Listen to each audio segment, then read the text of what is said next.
We all hate it when drivers speed through our neighborhoods, and the city gets a lot of requests from people who want new speed bumps and stop signs installed. Mayor Barry's administration has been touting a new system that's supposed to let people get results fast. But we found that after 2 years and tens of thousands of dollars spent on the program, not a single change has been made on the city's streets. News 13's Chris McKee explains on special assignment.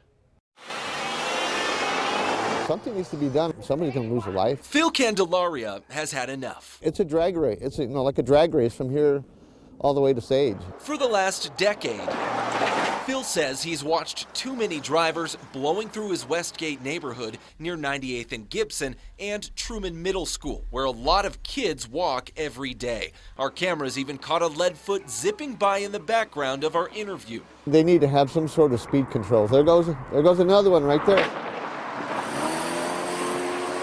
While the problem is clear to almost anyone who comes and stands on this street for 5 minutes, Phil says getting the city to act on it has been a nightmare. We've done everything we can. We've exhausted all our measures. Neighbors want a four-way stop at Camino San Martin and 86 to stop cars from speeding through the neighborhood. But they haven't gotten anywhere with the city. We've reported it to police traffic, the counselor's office.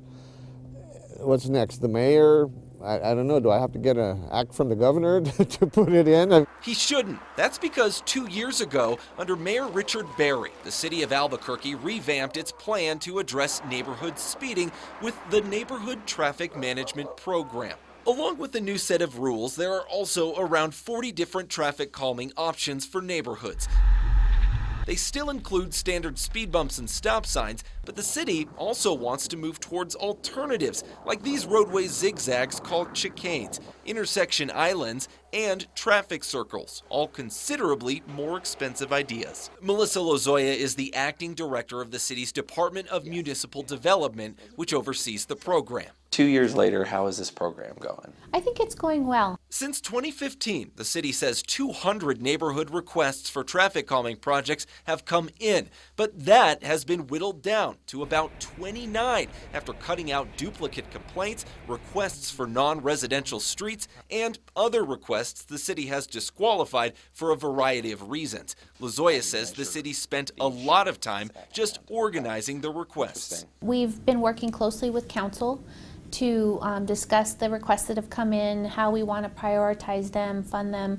And so I think it's very successful and people feel empowered. But not everyone feels that way. We feel abandoned up here. Phil and other neighbors think they've been waiting too long. Their requests for stop signs at 86 and Camino San Martin was submitted in December 2015. The city hasn't even started to study their complaint. I know that the process is slow, but come on. In 2 years, the city has only finished 6 studies for about $5,000 each, and those studies haven't changed a single thing. It turned out that we didn't need to do any traffic calming. There wasn't a need there. The slow pace has been a source of frustration for City Councilor Isaac Benton. How effective has this been in 2 years? It has not been effective. We haven't seemed to have been able to move projects off the dime, so there's a long list and we're barely making a dent in that list.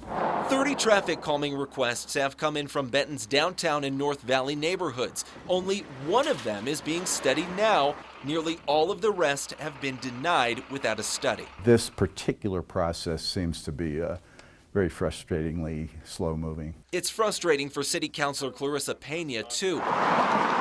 She even wrote legislation to bypass the neighborhood traffic program and install stop signs at 4 intersections in her district, including 86 and Camino San Martin. That could be paid for with money set aside for each council district. Part of the reason for my resolution is kind of a cry for help.